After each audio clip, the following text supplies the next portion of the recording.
Como vai, minha gente querida? Que bom estar com você aqui para poder partilhar de mais um momento e mais um tempo na leitura do Evangelho.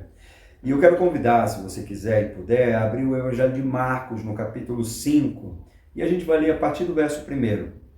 Vamos lá junto?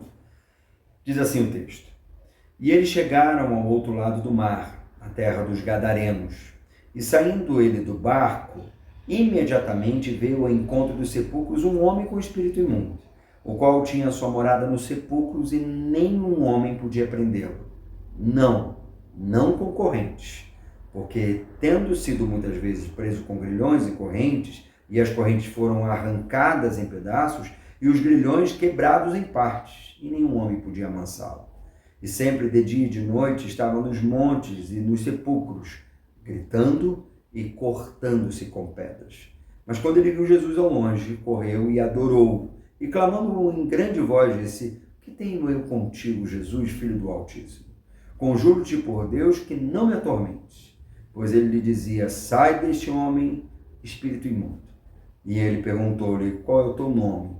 E ele respondeu dizendo: Meu nome é Legião, porque somos muitos.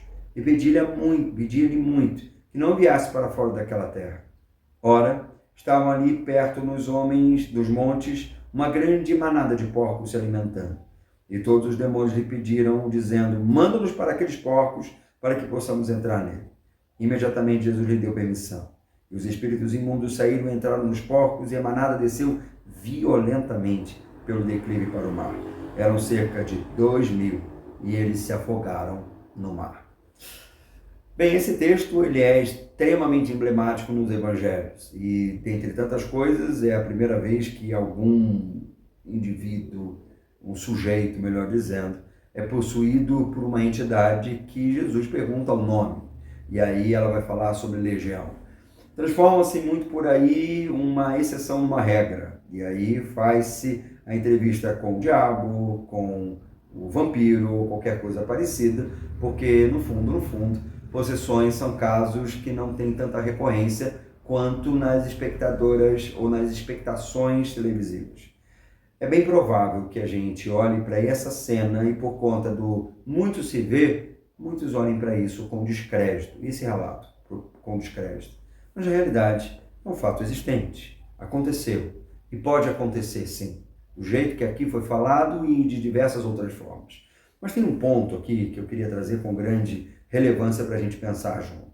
No verso 5 diz assim: Sempre de dia e de noite, esse homem estava nos montes e nos sepulcros, gritando e cortando-se com pedras.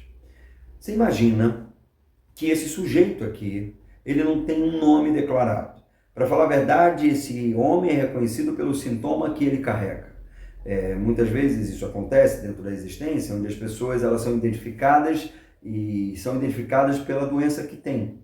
Aquele é o senhor que tem um transtorno tal, aquele é o doente, aquele é aquela pessoa que foi acamada, aquela é aquela pessoa que tem tal diagnóstico, e as pessoas elas são seletivamente relacionadas pelo seu diagnóstico e elas perdem até a sua própria identidade, não tem mais nome. Elas são simplesmente um numerário dentro da estatística de diagnósticos de doenças e transtornos que existem na vida.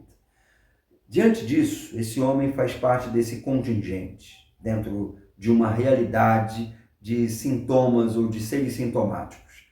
No texto aqui, ele é considerado um endemoniado gadareno, aquele que carrega consigo uma quantidade incomum de seres dentro de si, que faz esse homem se lançar de um lado para o outro e ninguém consegue segurar nem grilhões, nem correntes, nem nada.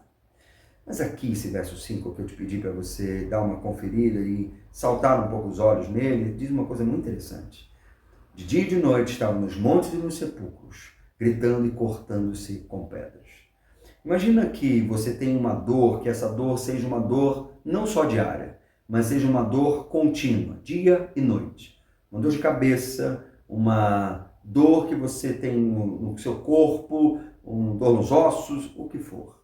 Alguma dor, um transtorno, uma depressão, uma relação onde os seus sentimentos eles estão desordenados e as suas emoções desordenadas causam dor lacinantes, dores que promovem para você um excesso absurdo que você não consegue viver e conviver com aquela dor, dia e noite. Esse homem estava nas montanhas, nos sepulcros, gritando, urrando. Esse grito não é o grito animalesco de alguém, é o grito que alguém faz quando está à beira de sucumbir, de tanta dor, de não conseguir reconhecer o que está acontecendo. Esse texto diz que esse homem também corta-se com pedras. A nossa relação com a pele é a relação limítrofe, ou seja, a pele que temos, ela limita a nossa relação com a gente mesmo e com o outro. É a pele que a gente reconstrói quando, depois de um acidente, é necessário refazimento dela. É a pele que precisa ser reconstruída, porque se a pele não for reconstruída, o exibir daquilo que está lá atrás, na epiderme, os músculos que aparecem, toda aquela relação que não é positiva se ela ficar aqui evidente, sem a proteção da pele. A pele, quando de alguma maneira eu tenho uma relação positiva com ela, eu vejo nela coisas que, se não absorvo bem, reconfiguro. Por exemplo, quem faz a harmonização facial o faz porque quer uma nova configuração de pele, uma nova configuração a respeito do rosto que ela tem. Quem olha para o seu corpo e talvez não está tão satisfeito com o seu corpo, com o corpo que tem, pode ser rato de academia, pode de alguma maneira reconfigurar o seu corpo e a pele se modela diante do novo corpo que ali fora configurado. A pele, ela tem a ver com a identidade que carregamos.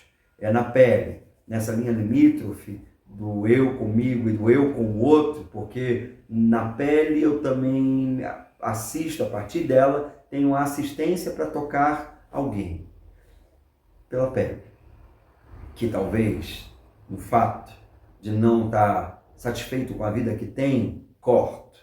E ao me cortar, como esse homem está dizendo, ele se cortava com as pedras, esse homem ele não está satisfeito com a pele que tem, porque ele não está satisfeito com a vida que ele, nesse momento, é absorvido por ela e ele não encontra soluções. Você entende? Nessa linha limítrofe da pele, é como se ele quisesse uma outra existência ali se fazendo e refazendo, e ele não consegue ver esse refazimento acontecendo. É nessa existência de uma pele que ele se corta para poder se desferir o golpe audaz contra si, amenizar a dor de dentro, fazendo dores de fora, mas também tentando criar um novo corpo, uma nova concepção ali de existência. Esse homem não conseguiu por si só, até ele encontrar Jesus.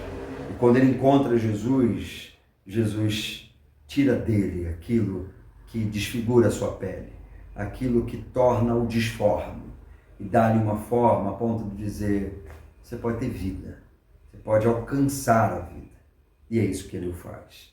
A legião vai embora e esse homem é reposto a uma vida social, a uma identidade, ao reconhecimento de quem era, de si, um nome, um sujeito, alguém que tem uma família e tem para onde voltar.